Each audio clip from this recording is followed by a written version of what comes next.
안녕하세요. 에른스트 다스만의 교회사. 오늘은 그 두 번째 책의 세 번째 단원, 선교와 전파를 좀 깊이 들여다볼까 합니다. 네, 콘스탄티누스 황제 이후에 기독교가 로마 제국으로 어떻게 퍼져나갔는지 그 과정이 참 흥미롭잖아요. 네, 그렇죠.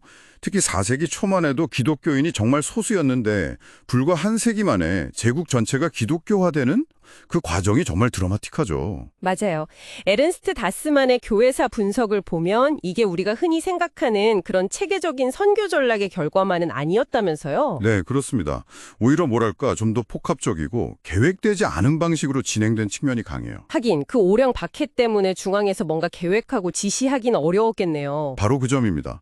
그래서 선교가 활발했던 지역이라도 그 밀도가 좀 달랐고 특히 도시랑 농촌 차이가 컸다고 하죠. 아, 그래서 그 파가누스라는 말이 원래 시골 사람인데 나중엔 이교도를 뜻하게 된 거군요. 네, 그런 배경이 있는 거죠. 재밌는 지점이에요. 그럼 구체적으로 어떤 사람들이 또 어떤 방식으로 신앙을 전파했을까요? 주교들의 역할이 컸겠죠. 네, 중심에는 역시 주교와 지역 공동체가 있었죠. 세례 후보자 교육이라던가 새신자 관리 같은 건 주교의 중요한 임무였고요. 근데 에른스트 다스만의 교회사 분석에 따르면 의외로 이교도만을 타겟으로 한 그런 선교 설교는 드물었다고 해요. 아, 그래요? 그럼 어떻게? 주로 일반 미사 때 혹시 와 있을지도 모르는 이교도 청중을 약간 염두에 둔 내용을 포함하는 정도? 그 정도였다는 거죠. 교회 밖에서 막 적극적으로 개종 설교를 하고 다니는 모습은 거의 없었다고 보고요. 그렇다면 설교보다는 오히려 신자 개개인의 삶, 그 자체가 더 중요했을 수도 있겠네요. 요한 크리스토토무스 같은 교부가 우리가 진짜 그리스도인이었다면 이교도는 벌써 사라졌을 것이라고 한탄했단 얘기가 있잖아요. 아, 그 얘기 저도 봤어요. 인상 깊더라고요. 결국엔 뭐랄까 평신도들, 그러니까 여행자, 상인, 군인 같은 사람들이 일상 속에서 보여주는 어떤 모범적인 삶이나 이웃과의 관계, 이런 게 생각보다 큰 영향을 미쳤다는 거죠.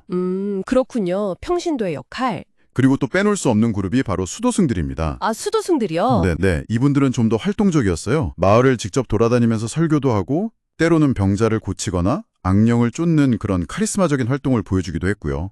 약간 사회운동가 같은 면모도 있었다면서요? 부당한 세금에 저항한다거나? 맞아요.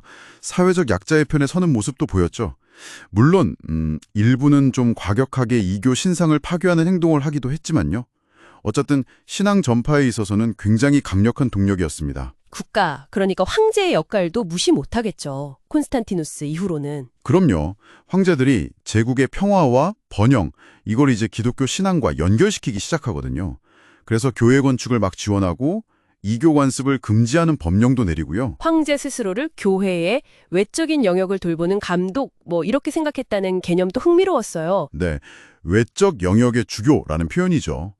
제국의 확장과 기독교의 전파를 거의 동일시하는 그런 경향까지 나타나게 됩니다. 자, 그럼 이런 다양한 요인들이 지역별로는 좀 다르게 나타났을 것 같은데요. 팔레스티나나 시리아 쪽은 어땠나요? 그 지역은 아무래도 콘스탄티누스의 지원이 직접적으로 미치면서 교회 건축도 활발해지고 성지 순례객들도 늘어나면서 상당히 빠르게 성장했습니다. 안티오키아가 중요한 중심지 역할을 했고요. 특히 시리아어를 쓰는 지역에서는 또 독자적인 신학이나 문학 전통이 발전하기도 했죠. 이집트는 어땠어요? 거긴 알렉산드리아라는 큰 도시도 있고 또 수도원 운동의 발상지이기도 하잖아요. 네, 맞아요. 알렉산드리아 중심의 교회 조직도 있었지만 파코미우스 같은 인물들이 이끈 수도 공동체가 콥트어를 쓰면서 농촌 지역으로 깊숙이 파고든 게 특징입니다. 아, 콥트어를 사용해서. 네.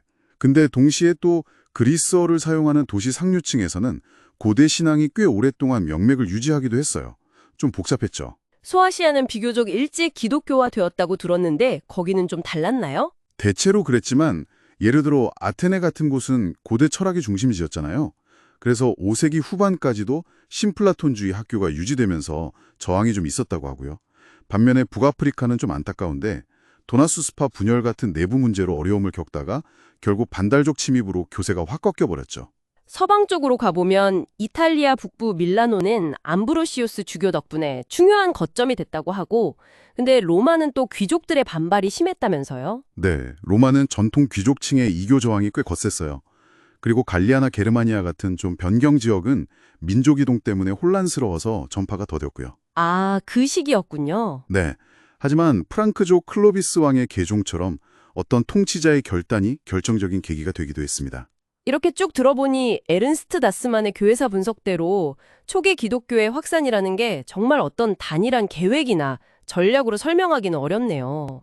정말 다양한 주체들이 각자의 이유와 방식으로 영향을 미쳤고 그 결과도 지역마다 너무 달랐던 거죠. 성공적인 확장도 있었지만 그 이면에는 또 내부 분열이나 외부 침입, 기존 문화와의 혼합 같은 복잡한 현실들이 늘 같이 있었고요. 맞습니다. 그런 역동성이 있었던 거죠. 네, 오늘 에른스트 다스만의 교회사를 통해 그 과정을 함께 살펴봤는데요. 정말 흥미로운 지점들이 많았습니다.